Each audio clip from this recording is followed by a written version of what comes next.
So What's you Go asked ahead. me about the first day of class, and I write on the board audience and purpose. Then I Right. also write on the board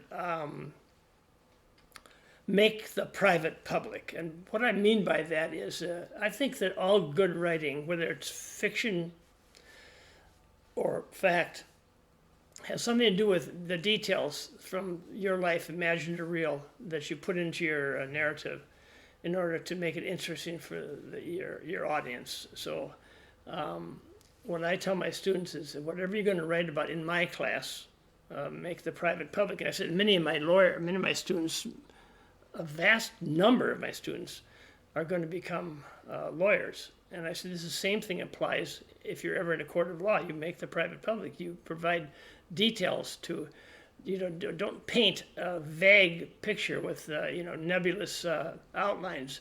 Give the your audience, give the jury details to show, not tell. It's the old English, show me, don't tell me. But it really is important in telling a story to give me concrete details. Don't say that my dad was a really great guy. Oh, he was so swell. Everybody loved my dad. Blah, blah, blah about your dad. All these abstractions is nothing concrete. But if you tell me, my dad was such a great guy. Well, he took me to Cub Scouts every day, and he came home from work, and then he would go shopping every other day for my mom because she didn't have to go to shopping. And then he took my sister to Brownies, and he volunteered to be a leader of the Brownie pack or the Cub Scout pack or whatever you have. And then you give me details to show me, not tell me, that your dad's a good guy. So, but that's one of the problems with writing of all levels. There's so just abstractions and generalities, which is fine to start out. Yeah. You start out. It's like an inverted Well, pyramid. You start out with a general statement, right? A broad general statement. This is one way to look at it. You can go the opposite way too. But you start out with a broad general statement of abstraction and generalities, correct? It goes like this. And then you start filling in the support, and you go down like this and down like this and down like this and down like this until you get to the bottom. But supporting that general statement are all these particular examples, facts, observations, etc. And it really makes writing interesting, in well, my and opinion, for the most part. no, I think that's absolutely correct. And what's interesting is that the example you brought was the father taking the son to a ball game, and the daughter to Brownies, and so there are details. But when you just say there should be detail, what it typically, the most powerful detail are human stories and anecdotes. And Oh yeah, you for talk sure. about, let's look at, you talk about law, let's talk about policy, for example. I mean, it's a well-known fact that you can talk in, what is it, the old Stalin-esque, it's an apocryphal quote, but is, what is it, the one death is a tragedy, a million deaths is a statistic. That's a paraphrase. A paraphrase of an apocryphal quote.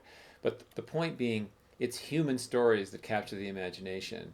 And if you want to get something done, I mean, yes, you need to probably, if you're pitching a new, I don't know, a new stimulus plan or whatever it might be, a new infrastructure plan for the government. And that's obviously a big picture Facts. example.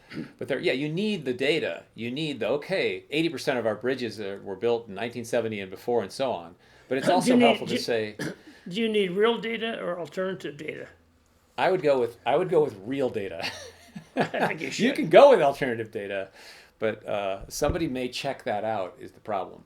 But the point is, I mean, then you bring in the human element to the story about the person driving to the supermarket that suddenly has to spend an hour going the wrong way because the bridge isn't stable or whatever it is, or the case where the bridge collapses. And this happened in Colorado maybe 10 years ago. A family was driving down from the foothills, and a bridge that was under construction, a giant girder collapsed and killed them all. So, I mean, Oh, that's a little more vivid than the statistics, so to speak. So yeah, um, and I think that's a good point.